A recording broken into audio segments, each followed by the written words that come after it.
Baik, Assalamualaikum warahmatullahi wabarakatuh.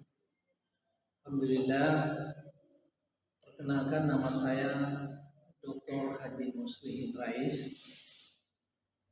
Saya sebagai dosen Fakultas Hukum Universitas Suwedi Gading yang bergabung sejak tahun 2005. Pada kesempatan ini saya diberi amanah untuk memangku materi kuliah hukum acara pidana. Dalam hal ini,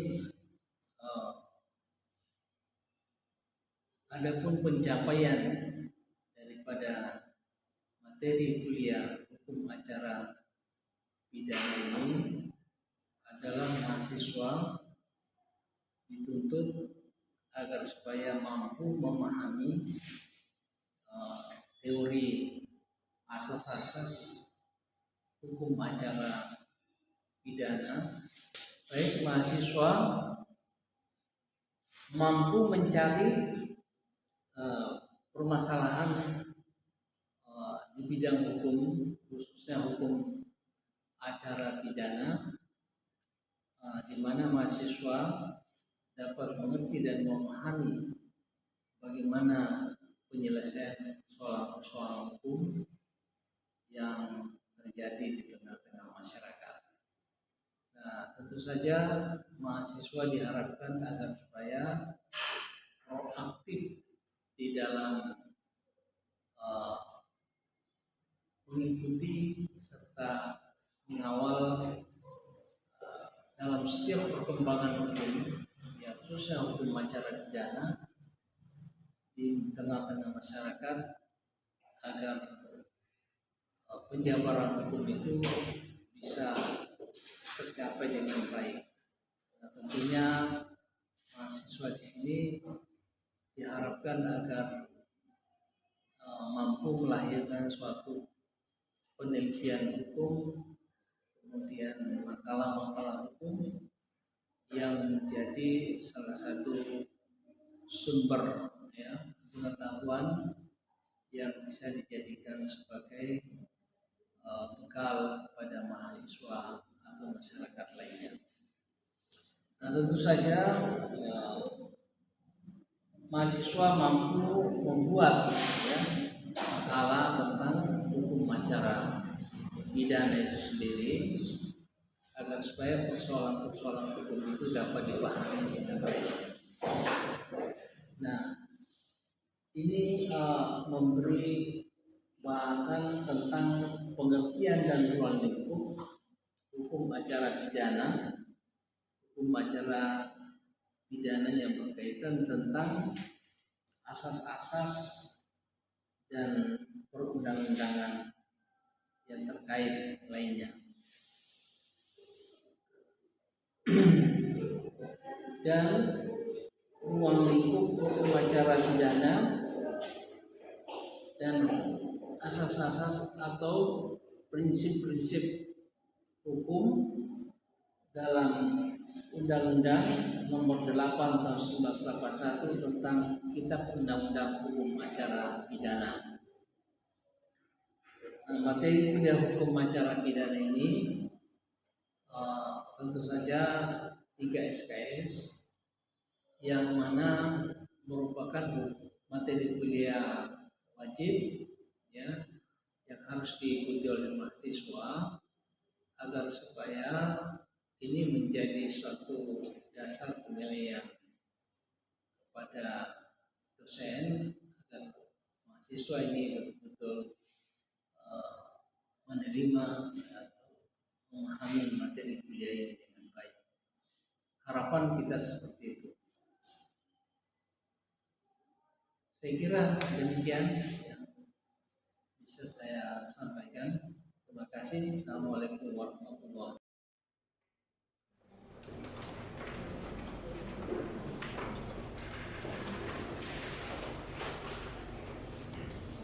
Baik, Ibu sekalian, Assalamualaikum warahmatullahi wabarakatuh. Waalaikumsalam warahmatullahi wabarakatuh. Salam sejahtera untuk kita semua ya. Alhamdulillah.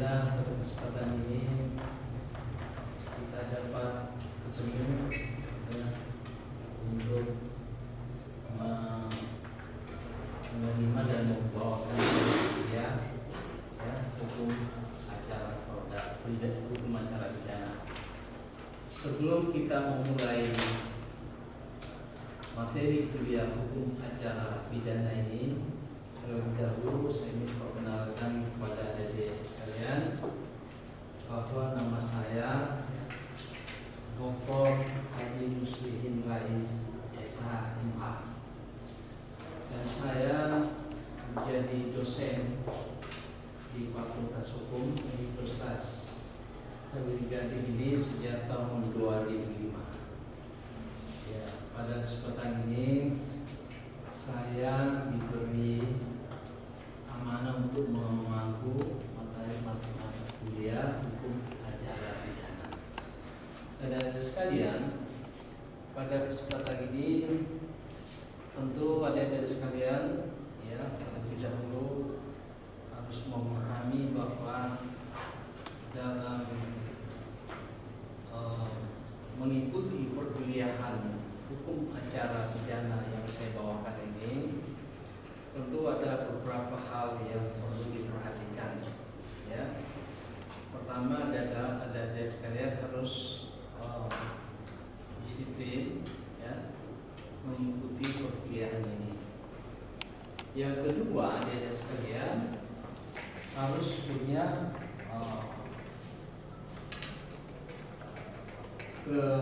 absensinya, ya, kehadirannya, ya, itu sangat menjadi prioritas dalam penilaian sebagai seorang mahasiswa yang mengikuti materi kuliah saya. Dan yang ketiga dari sekalian adalah latihan, ya, jadi adik-adik tentu saja diharapkan agar supaya berpakaian yang rapi, ya. Paling tidak adik-adik, ya, khususnya laki-laki harus pakai baju kemeja, ya, tidak boleh pakai baju crossover, dan tidak boleh memakai sandal, harus pakai sepatu. Adik-adik sekalian, ini adalah salah satu bentuk membentuk jati diri adik sekalian sebagai orang hukum, ya. Orang hukum itu harus disiplin, tegas, kemudian punya wibawa, ya, seperti itu adik-adik sekalian. Baik, adik-adik sekalian, pada kesempatan ini saya ingin mencoba memberikan materi kuliah yaitu hukum acara pidana. Nah, adik-adik sekalian, kalau kita bicara tentang hukum acara pidana, tentu saja kita harus memahami, ya, pertama apa itu pengertian hukum acara pidana. Nah, dalam literatur atau undang-undang tidak ada satupun yang bisa memberikan suatu definisi tentang pengertian yang lebih baku tentang hukum acara pidana itu sendiri. Namun di dalam rangkaian daripada hukum acara pidana, yaitu salah satu inti pokoknya adalah bagaimana tata cara menyelesaikan terhadap semua peristiwa atau perbuatan yang ada dalam hukum acara pidana. Nah, adik-adik sekalian, tentu saja kita akan memulai dari peristiwa, ya, misalnya adanya suatu tindak pidana atau kejahatan yang dilakukan oleh seseorang. Nah, seseorang itu tentu diawali dengan pelaporan, ya. Jadi orang yang merasa dirugikan atau korban tentu akan melakukan pelaporan di kantor kepolisian, ya, atau tempat pengaduan. Nah, di situ akan dilakukan penyelidikan, ya. Jadi ada pelaporan, kemudian ada penyelidikan. Nah, dari penyelidikan itu kemudian ditingkatkan menjadi penyidikan, ya. Dari penyidikan tentu akan diteruskan menjadi penuntutan, ya. Dari penuntutan itu kemudian akan dilanjutkan dengan proses peradilan di pengadilan, ya. Jadi dari tata cara ini bagaimana memproses sebuah perkara yang diawali dengan mulai dari pelaporan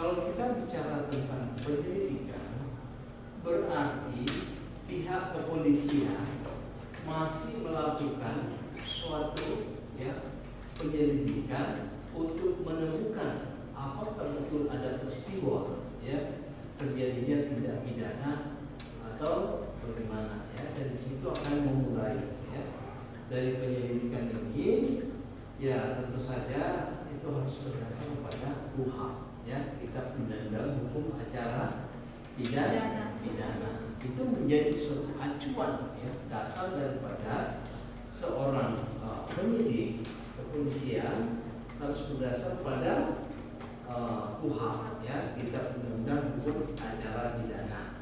Nah, inilah yang akan dijadikan sebagai dasar di dalam melakukan satu tindakan lebih lanjut. Nah, apabila hal ini ditemukan cukup bukti dua, ada bukti pembunuhan yang mana bukti ini dapat dijadikan sebagai dasar untuk ditingkatkan menjadi penyidikan. Nah, dari penyidikan inilah akan ditemukan siapa sebagai tersangka daripada pelaku kejahatan ini. Dari situ akan dilakukan proses penyidikan. Adik-adik sekalian, dalam proses penyidikan ini tentu akan dilakukan suatu pemeriksaan betul-betul sangat teliti terkait mengenai bukti-bukti yang akan dipersiapkan termasuk saksi adik-adik sekalian. Jadi saksi ini tentu akan menjadi suatu dasar daripada penyidik untuk mengembangkan lebih lanjut mengenai kasus ini apakah diteruskan atau tidak.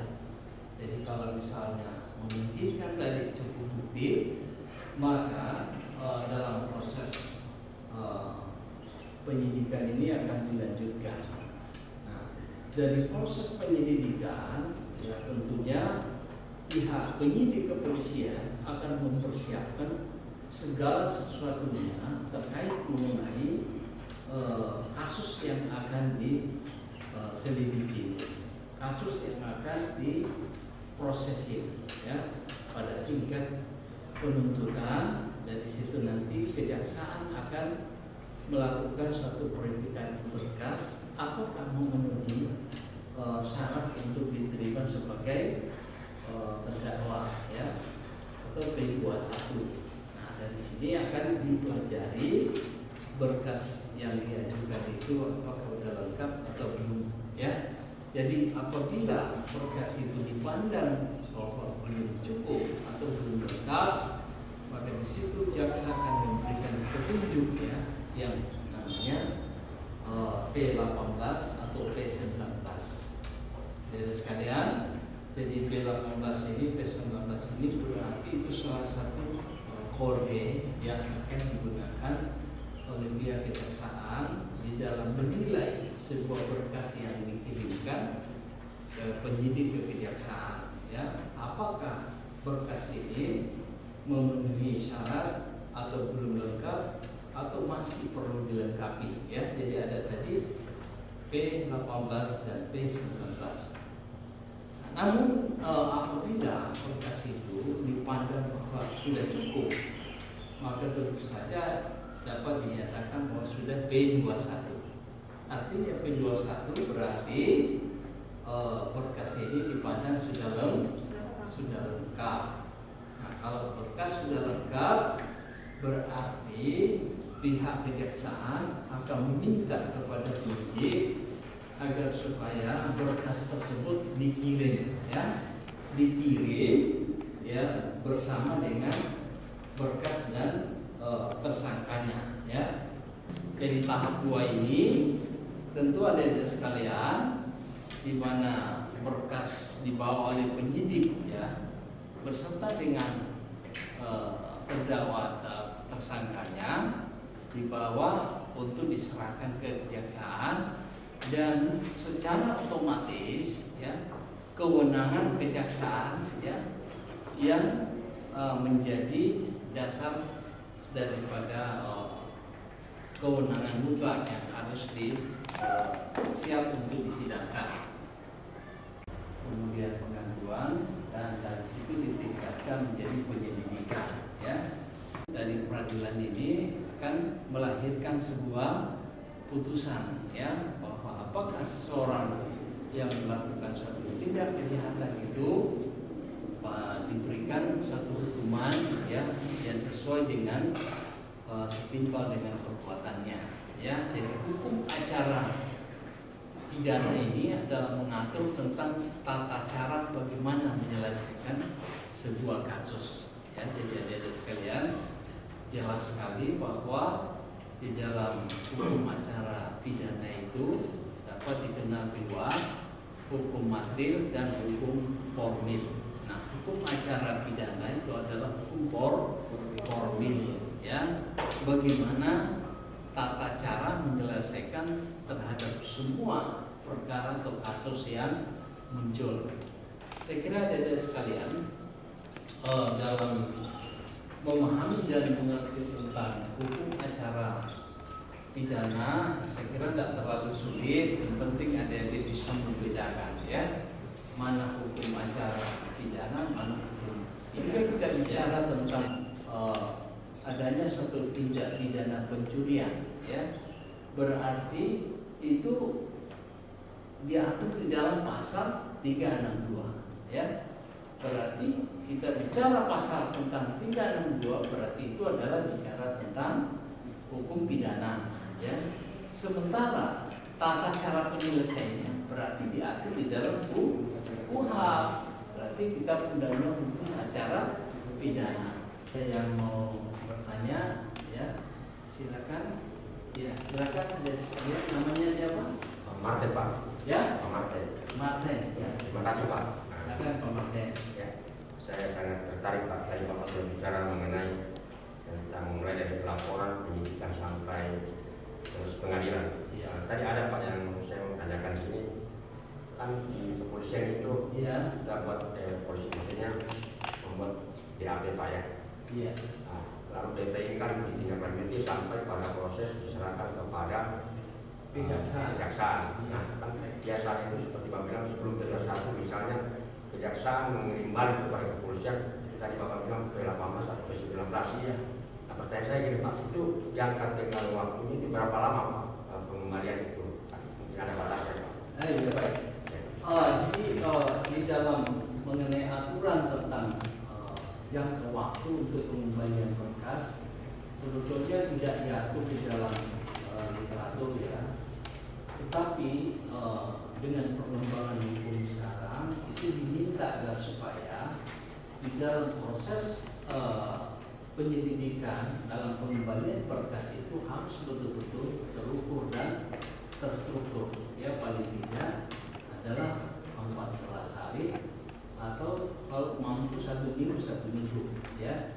Kenapa? Karena ini juga akan berkaitan tentang proses di dalam penyelesaian kasus, ya. Ya, kasus di pengadilan apabila sudah ada pelaporan, Bapak itu akan siap untuk diberikan. Batas waktunya itu sampai 6 bulan, ya. Jadi lewat 6 bulan itu, ya, itu akan harus ditegur oleh Mahkamah Agung. Jadi dari dasar itulah makanya setiap proses penyidikan juga itu akan diberi tentang waktu atau batasan, ya. Dulu dalam perkara-perkara baik pidana maupun perdata itu batasan waktunya itu bahkan sampai ada bertahun-tahun, ya, bertahun-tahun. Bisakah dilakukan misalnya ada perdamaian, Pak, sebelum lanjut kepada kasus persidangan begitu? Oh ya, jadi di dalam perkembangan hukum sekarang itu kan ada namanya restoratif justice, ya. Jadi diminta agar supaya para pihak, ya, sebelum lanjut perkara tersebut sebaiknya diselesaikan secara perdamaian, ya, secara kekeluargaan, bahasa yang sering dipakai, ya. Nah, dalam perjalanannya tidak semua juga bisa diselesaikan seperti itu, ya. Akan tetapi apabila sudah masuk pada penuntutan, biasanya yang dilakukan itu adalah bagaimana didamaikan, ya.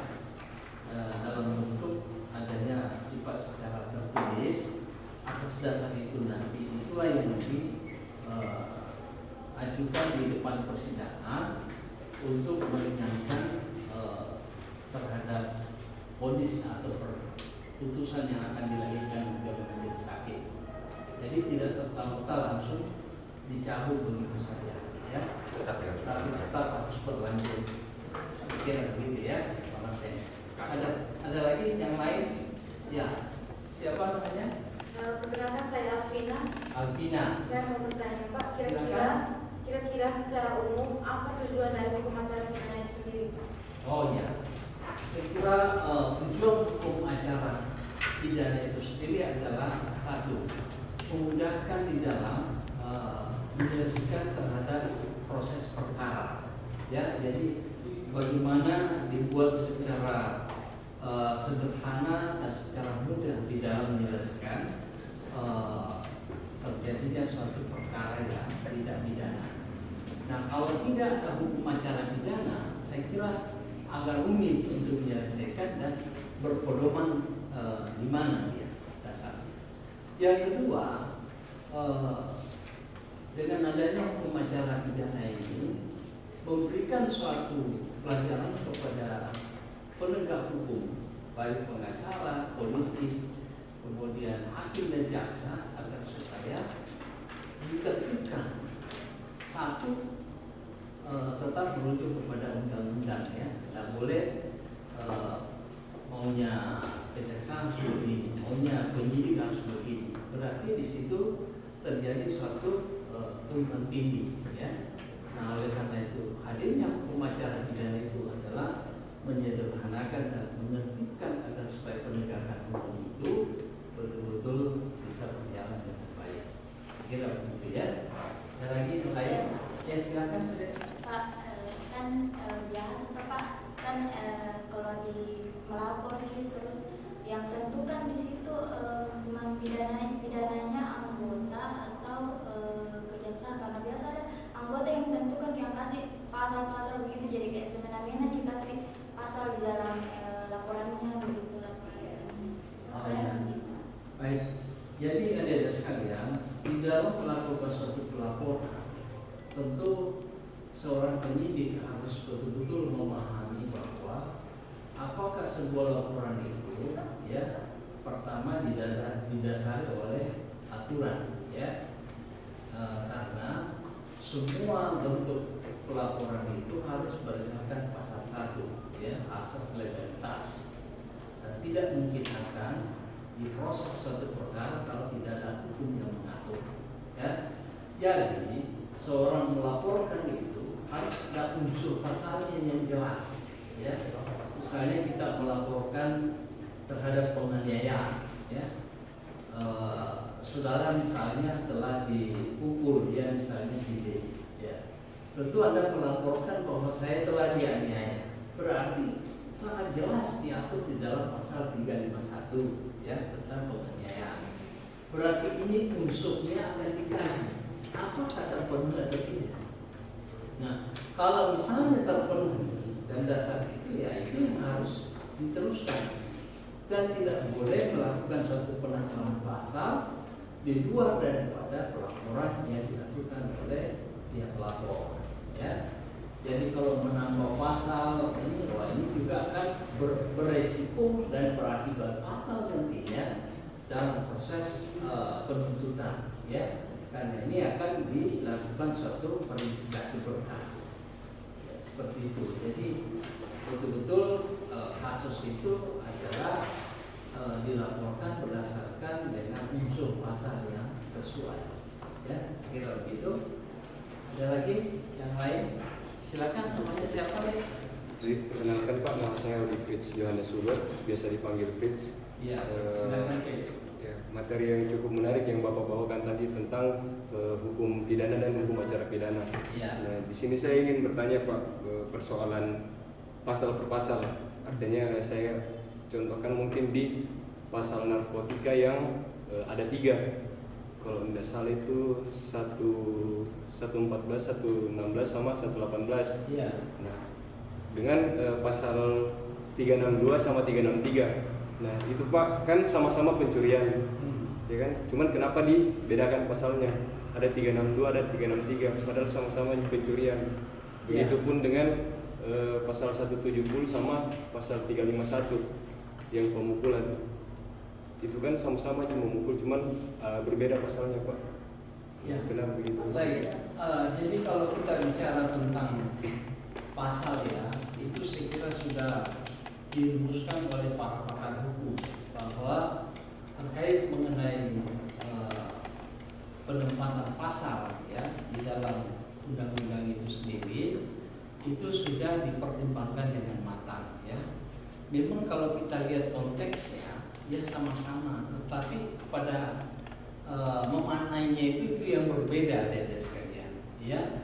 Jadi mungkin pada waktu undang-undang itu ya dibuat tentu ada dasar pertimbangan karena membuat suatu rumusan undang-undang itu sangat susah sekali ya. Sangat susah sekali, tetapi dalam menafsirkan itu ya tentu disinilah para pakar ini akan melahirkan suatu interpretasi ya. Cara menafsirkannya itu tentu saja kalau kita melihat orang awam ini ya bingung melihat kenapa bisa demikian gitu ya. Padahal kalau dilihat sama-sama ya mencuri ya tadi yang ada sebutkan itu, tetapi namun demikian ya berbeda dari sisi konteksnya.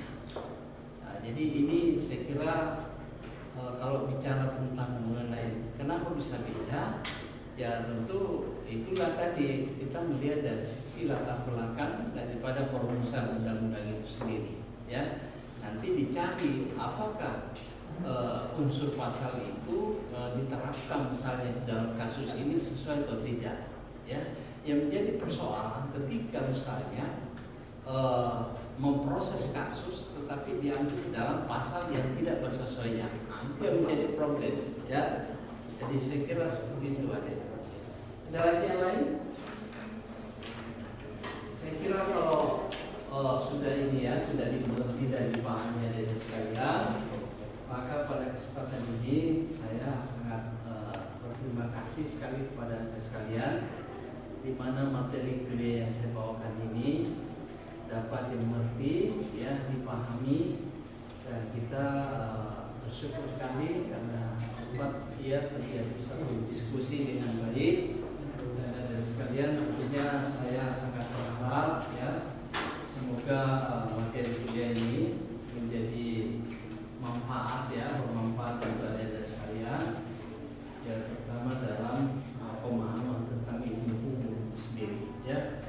Saya kira inilah yang saya sempat sampaikan ya, bawakan, mudah-mudahan Anda sekalian diberi oleh Allah kesehatan ya, dan dapat mengikuti perkuliahan selanjutnya ya. Saya kira demikian. Mohon maaf atas segala